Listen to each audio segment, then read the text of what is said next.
Humble, Texas greeted the early morning with soft light seeping over quiet neighborhoods and rows of modest homes that seemed to hold secrets behind every drawn curtain. For Janelle Carter, 32 years old and one of the youngest healthcare directors in the region, the rising sun meant the beginning of another demanding day. Her responsibilities pulled at her from every direction. She managed nurses, patient coordinators, schedulers, and a constant flood of emails that never stopped. The board of directors at Northeast Regional Health Center expected flawless outcomes, efficient staffing, and increased patient satisfaction scores. Every meeting felt like a test she had to pass in order to prove that she belonged in the position she had fought so hard to earn. Janelle was calm under pressure, capable of solving crises before others even recognized they existed. But behind the closed door of her tidy office, she often exhaled with the weight of exhaustion pressing against her ribs. What the board did not see, and what her workers never knew, was that the most draining pressure did not come from her job. It came from her relationship. Her boyfriend, Darius Coleman, had charm, a warm smile, and the kind of smooth voice that could convince nearly anyone to help him. At first, Janelle saw him as supportive and sweet, someone who believed in her dreams. But over the last year, that belief had begun to fade beneath the constant requests for money. Darius needed money for gas, money for lunch, money for a quick haircut, money for shoes he claimed were on sale, money to cover an unexpected bill. It never ended. Janelle tried to justify it. She told herself that relationships were about support. She earned a stable income, and he was still trying to find consistent work. She wanted to lift him while she climbed. She wanted to believe that he simply needed time. But every time she handed him money, a small part of her sank with unease. She did not know why until the day she walked into the house and heard a familiar chime from his phone. A bright light from the television flickered across the living room. Darius sat on the couch, leaning forward, speaking to himself under his breath. When Janelle stepped closer, she saw the screen. It was an online gambling site. A live display of bets flashing back and forth across the screen. Parlays, point spreads, over-unders, and live wagers. Darius clicked rapidly, eyes glued to the football game on the television, his entire body tense with hope and desperation. Janelle felt her stomach twist. "Darius," she said softly, "are you gambling with the money I gave you?" He jumped slightly, then forced a grin. "Nah, baby, never that. I would not do you like that. You know I appreciate you more than anything. I am just having some fun on the site, nothing serious." She wanted to believe him. She wanted to accept the reassurance and move past it. But the knot in her stomach refused to loosen. Darius kept gambling. He gambled during lunch. He gambled during dinner. He gambled on nights when she returned home so tired she could barely stand. Yet he demanded her attention as he celebrated small wins or begged the television for miracles during losses. When she told him that he needed to stop, that gambling had consequences, he dismissed her. "Janelle, you are nagging me," he snapped one night when she tried to explain the danger. "I am one parlay away from winning big. One. When I hit that, I will reward you. I promise." Reward her. As though she were waiting for gifts rather than peace. But Janelle swallowed her hurt and focused on her job. She pushed through late-night staffing shortages, emergency meetings, and the endless sound of her work phone buzzing against her desk. Then came the evening that changed everything. She returned home around 7, exhausted, craving silence. But Darius was on the couch, eyes wide, body tight with anticipation. He stared at the screen so intensely that he did not notice her approach. "Come on, Trayvon Marks," he muttered. "Just one touchdown. One. Please, man. Please." Janelle blinked. Trayvon Marks was a rookie wide receiver for Houston. She had heard Darius talk about him before during one of his gambling frenzies. She sat beside him silently. In the third quarter, Trayvon caught a pass and sprinted down the field, dodging defenders before diving into the end zone. Touchdown. Darius exploded into cheers. He jumped off the couch, shouting with pure joy, nearly knocking over a lamp. Janelle watched him. He had won bets before. She had seen him smile, laugh, boast, and celebrate smaller wins. But she had never seen him look like this. This joy was different, wild, hungry, consuming. That night, she could not sleep. The man she loved was slipping into something dangerous, and she no longer knew how to pull him back. The next morning, she woke up before dawn and heard movement. Darius was fully dressed, putting on shoes quietly at the door. He never left the house early. Never. "Where are you going?" she asked, her voice groggy. "Just heading out," he said without looking at her. "I will be back." But he did not come home after her 12-hour shift. Midnight passed. She cleaned the kitchen. She folded laundry. She checked her phone again and again. At 2 in the morning, the front door opened. Darius stumbled in drunk. His arms were full of shopping bags, shoeboxes, designer hats, clothes. He grinned as if everything were fine. Janelle stared at him with rising heartbreak. The gambling was no longer a hobby. It was becoming the center of his life, and it was tearing hers apart. Darius dropped the shopping bags onto the couch with a loud thud. Boxes slid out and toppled to the floor, scattering receipts like fallen leaves. The smell of alcohol clung to him so strongly that Janelle could smell it from across the room. He kicked off his shoes and sank into the cushions with a satisfied sigh. "Long day," he mumbled, rubbing his face. Janelle did not move. She stood near the hallway, arms crossed, watching as he reached for one of the new hats he bought. It still had the tag attached. He put it on crookedly and smiled at himself in the reflection of the turned-off television. "Where did you get all this money?" Janelle asked quietly. Darius waved dismissively. "I hit a little something on the game last night. Nothing crazy, just enough to treat myself." Her jaw tightened. "Darius, you said you were not gambling. You lied to me again." He rolled his eyes. "Relax, Janelle.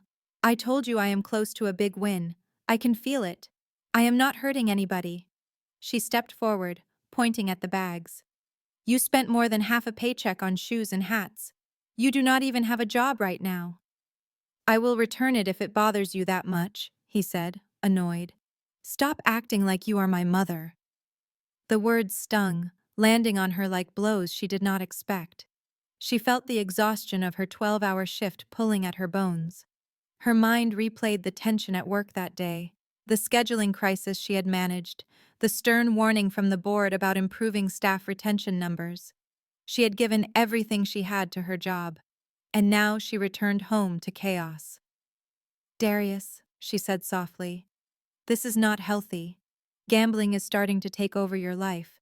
It is affecting the house. It is affecting us." He laughed, a short, harsh sound. "Us. Janelle, we are fine.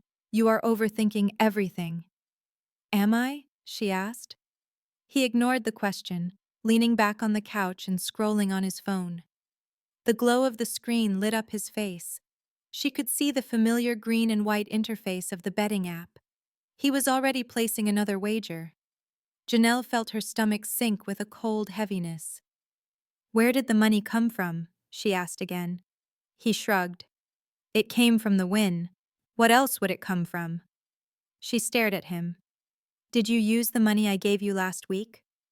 Darius locked eyes with her for a moment. Something flickered in his expression, something quick and guilty, but he pushed it down. "Why do you always assume the worst about me?" he snapped. "I told you I handled it. You should be happy for me." Happy. He expected her to celebrate a win funded by her own kindness. Janelle felt something inside her shift. The ground beneath her relationship, once solid, now felt cracked and unstable. She turned away from him and headed to the bedroom. She closed the door behind her, not slamming it, but placing it firmly in the frame. It was the first barrier she had created between them in months. She sank into the edge of the bed, feeling the ache in her feet and lower back.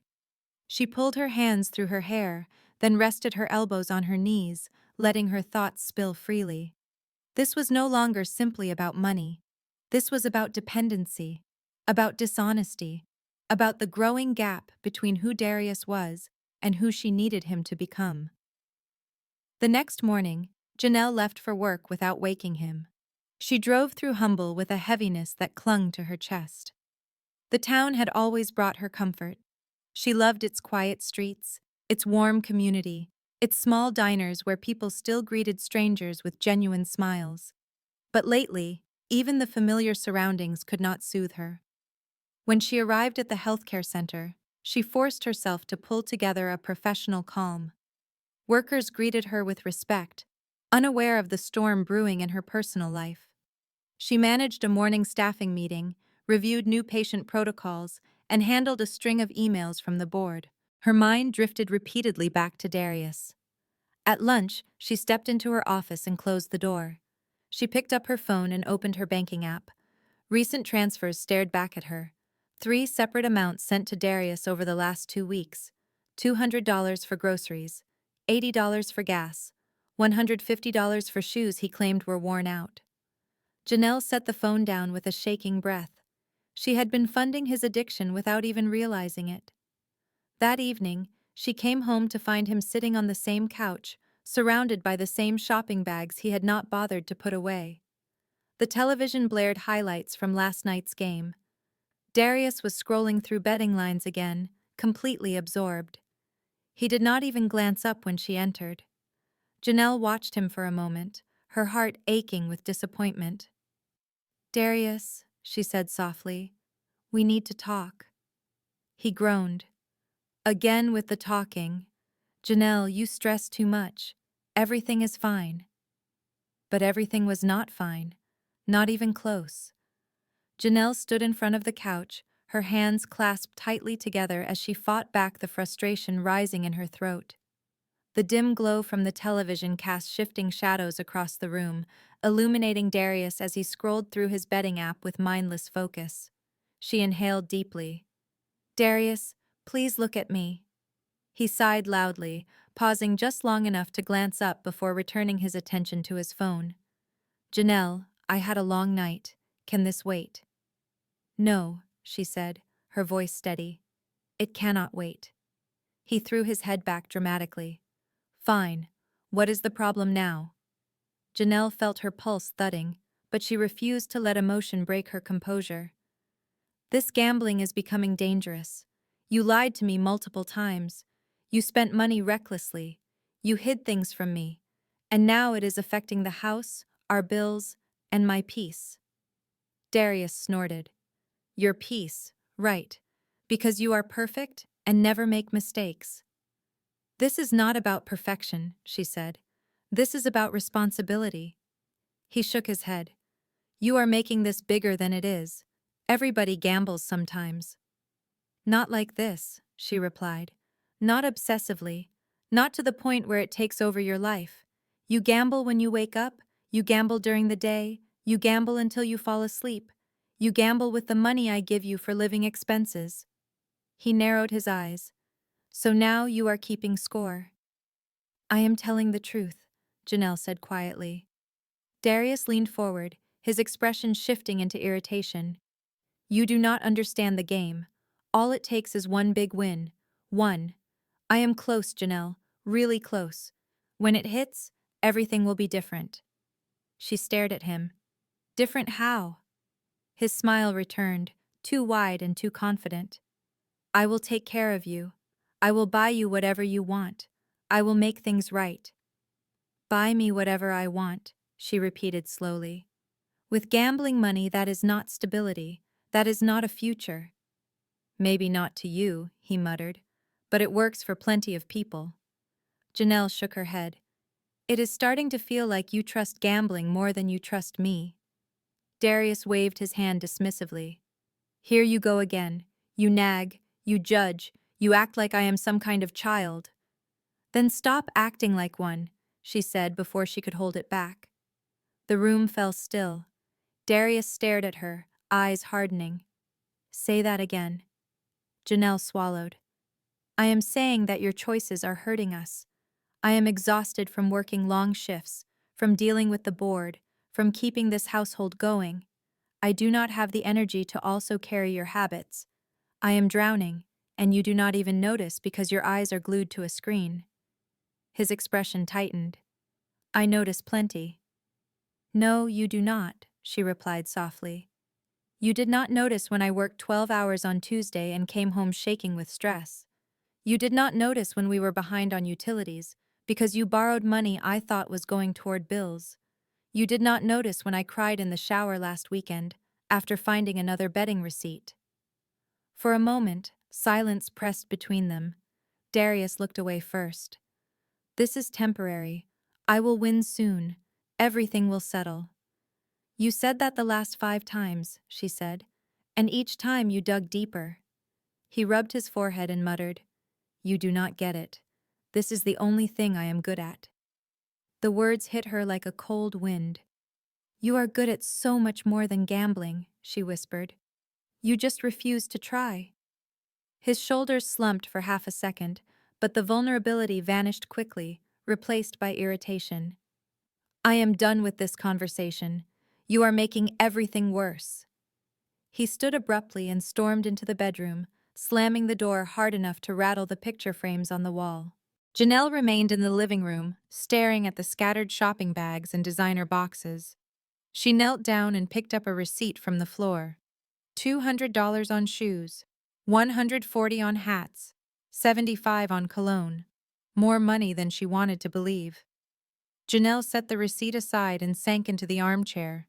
She felt her resolve weaken like a rope fraying under too much strain. Her heartbeat thudded heavily in her ears. She loved Darius. She loved who he had been, who he could be. But she no longer recognized the man she lived with. Gambling had wrapped itself around him, squeezing tighter each day, until it saturated every corner of their life. The apartment felt smaller. The air felt heavier.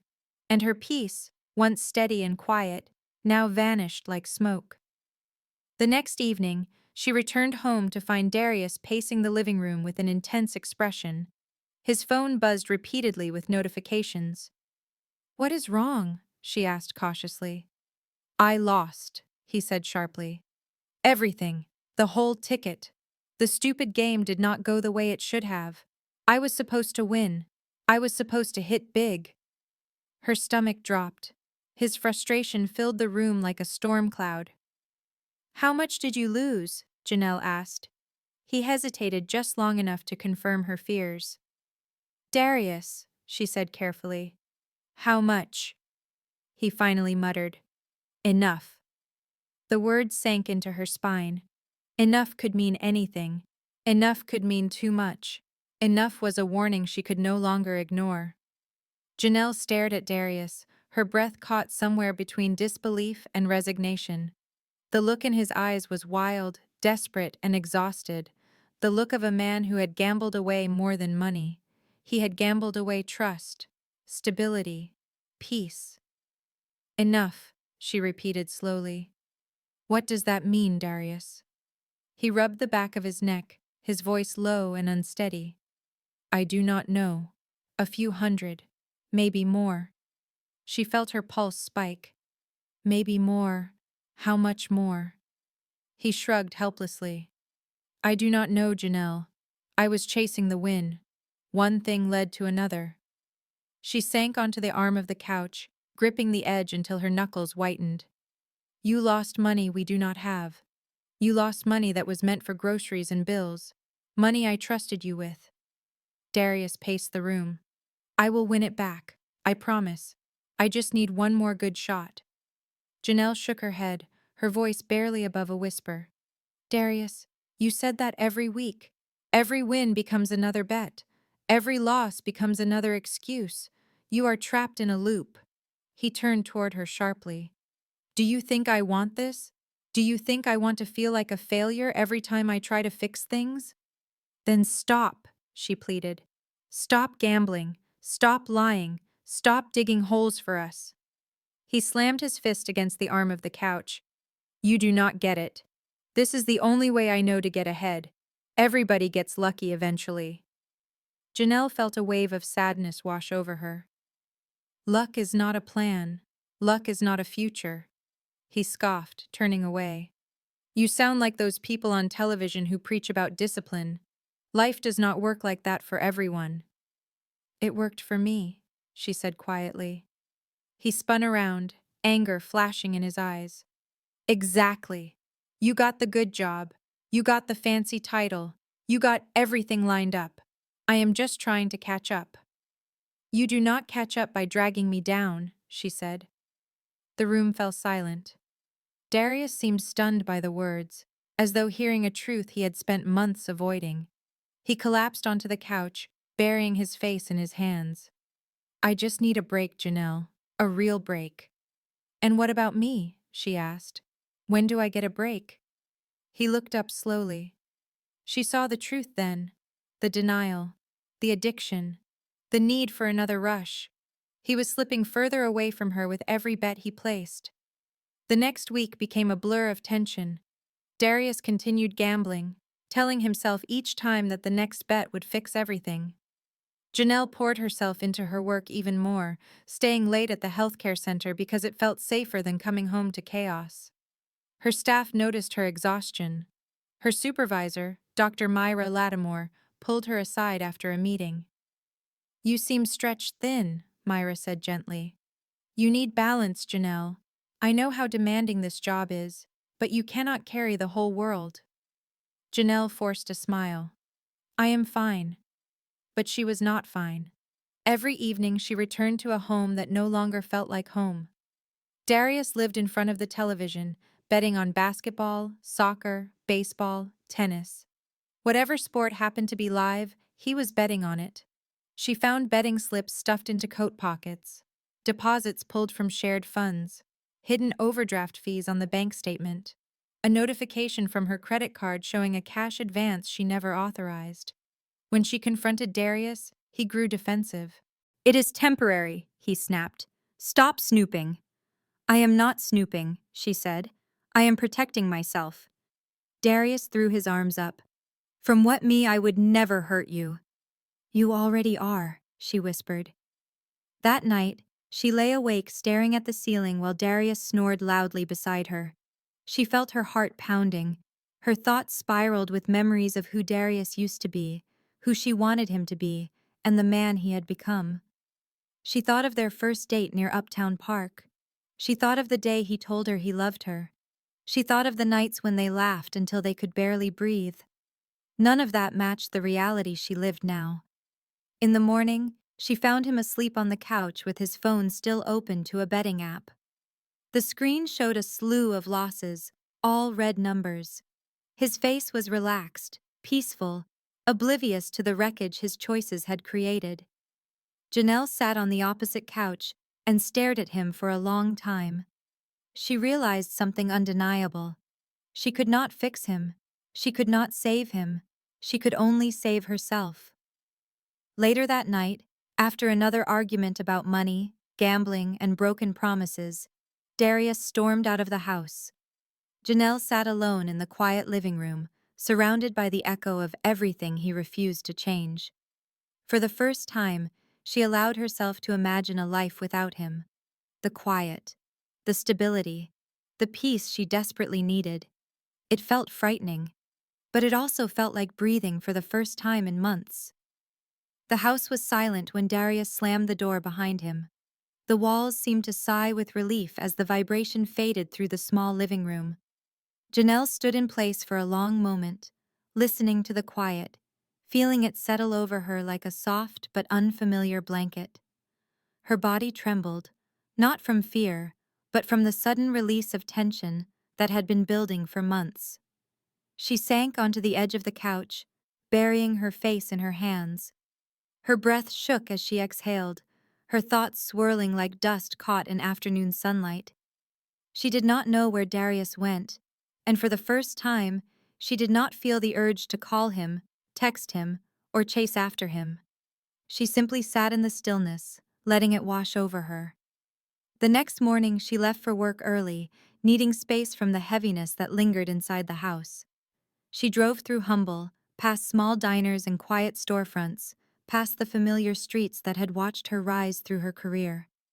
The sky was a deep shade of blue, the kind that promised a new day, even if she did not yet feel ready for it.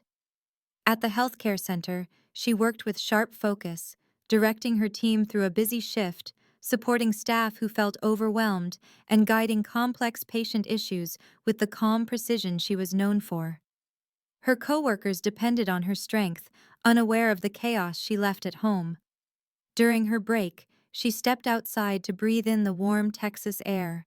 She leaned against a brick wall, gazing at the parking lot as her thoughts drifted back to Darius. She wondered what he was doing, whether he had sobered up, whether he felt any shame for the damage he caused. But deep down, she knew the truth. Darius did not feel shame. He felt loss. Not loss of her, but loss of the rush. Loss of the next bet. Loss of the next shot at something big. By the time she returned home that evening, he was back on the couch, slumped over with dark circles beneath his eyes. His phone was unplugged on the coffee table, but she saw the betting app open again. The cycle had not changed. His dependency had not changed. Only she had changed. "Janelle," he said quietly when she stepped inside. "I messed up." She set her purse down. "Yes, you did." He rubbed his hands together anxiously. "I can fix it, I swear. Just give me a little time. I will stop. I really mean it this time." She listened carefully. She listened to his tone, his posture, his eyes. She had heard these promises before, repeated endlessly, always followed by another bet, another lie, another disappointment. She stepped closer, but kept a safe emotional distance. "Darius, I care about you. I always have. But I cannot do this anymore. You lie. You gamble our money. You gamble your future. You gamble everything I try to build." He stood quickly, panic in his voice. "Please, do not talk like that. We can fix this together." "I have tried," she said softly. "I tried so many times. But you do not want help. You want permission to keep destroying yourself." "That is not true," he said, shaking his head. "It is," she replied. "You gamble when you lose. You gamble when you win. You gamble when you are bored. You gamble when you are stressed. It is controlling your life, and I refuse to let it control mine." He reached for her hand, but she stepped back. The movement broke something inside him. His face fell, his shoulders drooped. "Janelle," he whispered, "do not leave." She felt the sting of tears behind her eyes, but she stood firm. "I am leaving this situation, not because I stopped caring, but because caring is not enough when one person refuses to change." She packed her things that night. Not everything, just enough to give herself room to breathe, room to heal, room to feel her own strength again. As she moved through the house, Darius sat on the couch with his head in his hands, muttering apologies she could no longer believe. When she stepped out into the cool night air with her suitcase in hand, she felt something she had not felt in months. Peace. Real peace. A kind of calm that settled deep inside her and whispered that she was finally choosing herself. Janelle moved into a small apartment closer to the healthcare center. It was quiet, simple, and filled with warm light in the evenings. She spent her nights reading, cooking small meals, tending to her plants, and slowly rebuilding the pieces of herself that had cracked under the weight of Darius' gambling addiction. Weeks passed. She grew stronger. Her work became more fulfilling again. She slept soundly without the noise of another person's chaos infecting her dreams. One night, as she sat on her balcony overlooking the quiet streets of Humble, she reflected on everything she had endured. She thought of the lies, the losses, the arguments, the nights spent alone waiting for him to stumble home with bags he bought using money he never earned. She also reflected on the lesson she learned. Gambling is not only a risk to money, it is a risk to trust, a risk to stability, a risk to relationships, dreams, and futures. It consumes slowly at first, then quickly, until the person affected can no longer see their own reflection clearly. But Janelle could see her reflection again.